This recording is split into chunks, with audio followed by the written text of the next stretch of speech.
Hello everyone, this is where we're starting this little film today. Hugate. Okay, let's jump into it. She encounters a herd of deer.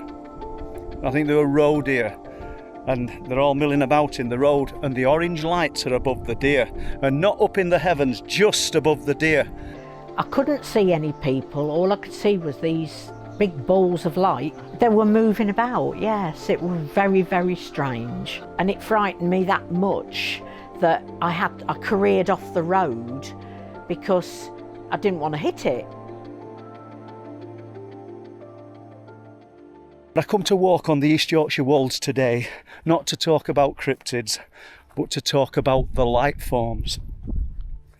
And I've got two examples of UFO type activity that I wanted to share with you, which I will do shortly when we've walked a little bit further over into the valley that's just over the brow of that hill.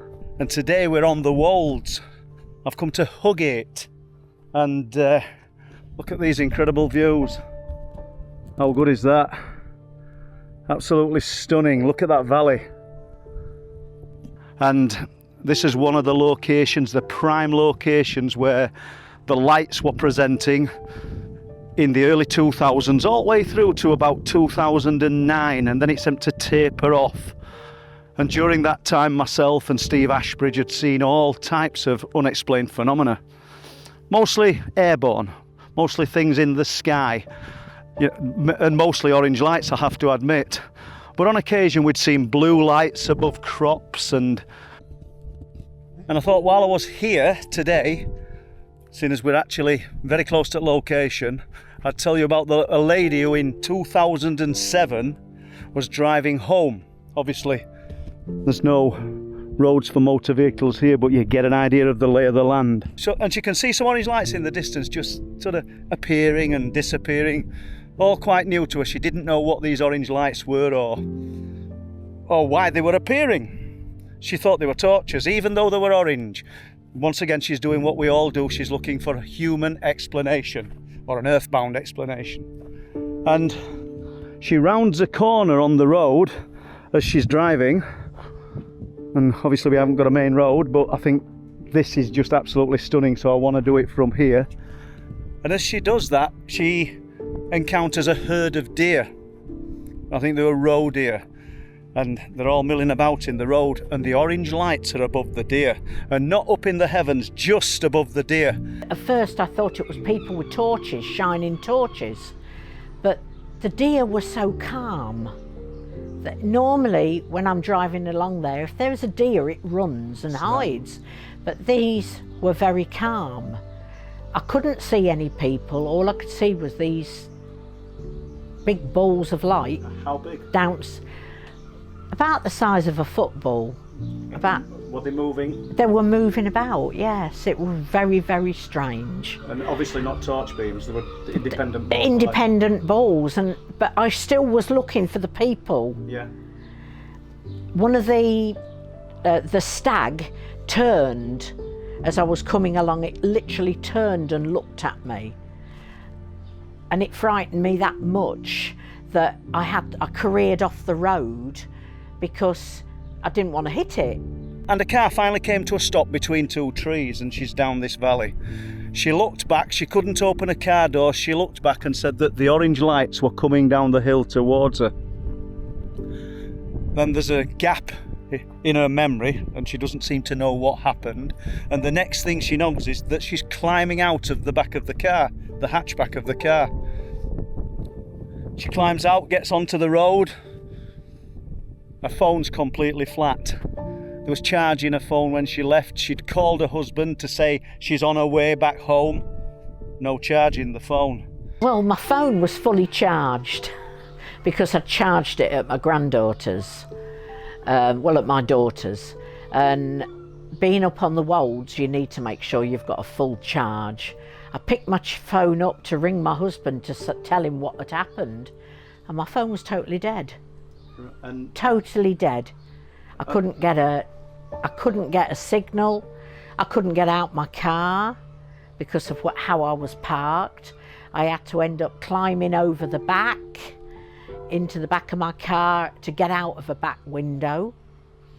But the lights were gone. Yeah. And when I got back up onto the road, all the deer were gone. It was as though they were herding them. It was as though the deer were being herded, but they weren't frightened. And that came from this incredible landscape of the Wolds. Now just look at that. Isn't that incredible? And while I'm here, while I'm talking about this incredible landscape, close to Sledmere, as you're coming over the top from Sledmere, you come to Cowlam and there's a valley there. So a guy who was travelling to work one morning in his car was sort of driving along the road and looking down into the valley. Picture it, similar to this. And he said there was an egg-shaped object either on the ground or a few feet off the ground. He couldn't tell looking down. And he's observing it. He says there's beings, or people outside of it. Doesn't know what they were doing. Didn't feel compelled to stop and look in any detail, which is another odd aspect of these sightings, because if you'd seen something that was oval, silver in colour, say shaped like an egg, down there, you'd like to think that you'd stop and have a good look at it, wouldn't you? But he didn't. So what mechanisms are in place there? What's happening there? I really don't know. But he drove on, and then some years later contacted me and told me about the sighting. Well, it's all pretty close. Everything that I've told you now is very close. These are the locations all around here where these spheres of light show. Where in 2004 to 2009, myself and Steve Ashbridge, we literally spent years observing around these locations. This location in particular, the orange spheres of light. Now, it's not to say that all around the UK these lights aren't appearing, but this is quite prolific for what I would term the ILFs, the intelligent light forms. So we've got the car veering off the road at Huggett. I think it's a classic example of interaction with the light forms and animals, because they were just above the deer, these orange lights. So there's definitely something happening there on another level. And it's probably one of the only cases that I've heard where I've got a witness, or where we've got a witness, who's actually not seeing the interaction, but seeing the lights, these orange spheres of light in close proximity and to a human presence. So we'll move on. We'll keep walking along here and just kind of taking in, drinking in these incredible views. And I came here a few years ago, and jets literally, they seemed like they were 50 to 100 foot up, just skimmed straight over the top of us. It was incredible.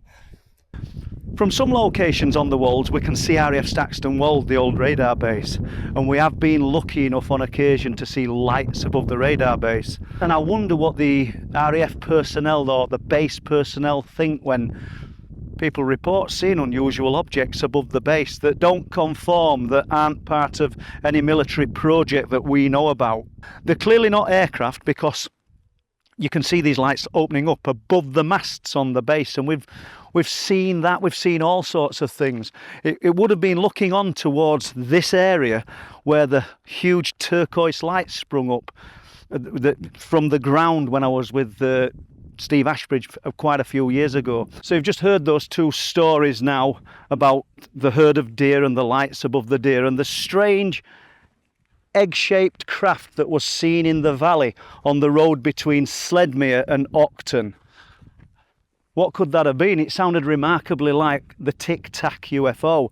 Obviously, I'm not suggesting that that's what it was, but from its shape and from its description, that's what it sounded like. And bear in mind, I'm not just jumping on the bandwagon and saying the Tic Tac UFO. I wrote about this long before that was ever mentioned. I wrote about this story and what this man saw in Truth Proof 1. Anybody who's interested in the Truth Proof books can get them from truthproof.uk. Look at that bit of woodland there. And do you know, I noted that there's little pockets of woodland. Well, they're everywhere, all over the United Kingdom, they're all over the world, obviously. But when you're up here and you say, oh, the Wolds are a sort of hilly, barren place, you've got to realise that there's these woodlands, there's pockets of woodland everywhere. And most of them are so inaccessible because the terrain, the lay of the land is so hilly that you're not going to want to go into them. I dare say people do. You know, I mean, all you're getting from me today is a snapshot. I don't live here, do I? I live in town, in Bridlington, but there's a lot of people that sort of frequent these areas, but for the most part, they won't be in these little pockets of woodland. And when we talk about things of an unknown nature and the places that they could reside, we need to think about places that hardly ever get any footfall. And if we're dealing with some kind of animal, be it some kind of natural born and bred animal that's just got some kind of what we would call supernatural ability, as in some kind of cloaking ability or the ability to just evade, that's its speciality. Well, if you found locations where hardly anybody ever goes, and you've still got this incredible ability, and then occasionally someone does frequent the area, well, it's not going to be very hard, is it, for you to... It wouldn't be very hard, would it, for some animal, some creature to slip out of existence, so to speak. And it's not forced to be anything paranormal. It might be some incredible ability that these creatures have developed. I mean, look at the cuttlefish, look at the octopus. Literally, they can become their surroundings by altering the pigmentation of their skin. There'll be a proper name for it, I don't know what it is. I might put it up in a caption if I Google it. But what if there's a mammal, an incredible species that's got some kind of innate, incredible ability to do something like that, render themselves invisible, be it just for a short length of time? That maybe could explain why these things are seen so infrequently, because the first hint of a human presence, and they could render themselves invisible. Here we are, just walking back now, and we're going to have a drink at what pub is it, Nick? The Wolds Inn. The Wolds Inn. I think Mary will be ready for a gin and tonic, won't you? Yeah, absolutely. Hello everybody, so as I've just said, I've come on to the East Yorkshire Wolds and we're at Huggett, but I've got Jess with me, one of our daughters.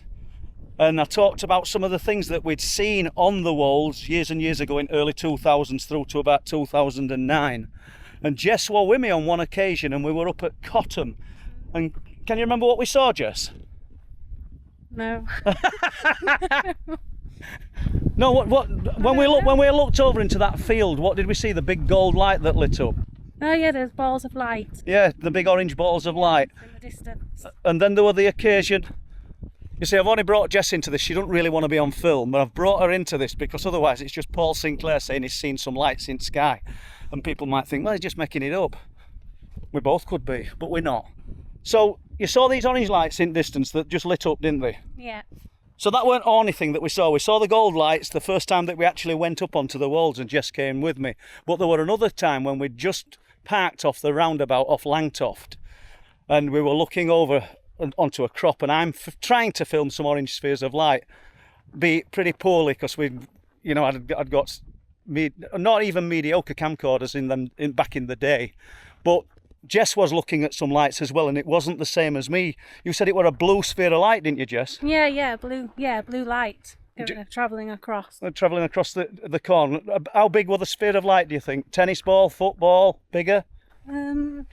Not massive. It wasn't like a huge ball of light, but it was big enough to know that it was something different. Okay, thank you. So, and how far above the corn? Not that high. Not high. So basically what happened is I'd been filming the orange spheres of light. I thought Jess was looking at them, and the main event, so to speak, were happening just above the corn. So that were that. That's just going to be Jess's little cameo appearance in this short. Oh yeah. Yeah, so Yeah. me and Jess, thank you very much. Thank you. See you later. We'll see you later, guys. Thank you.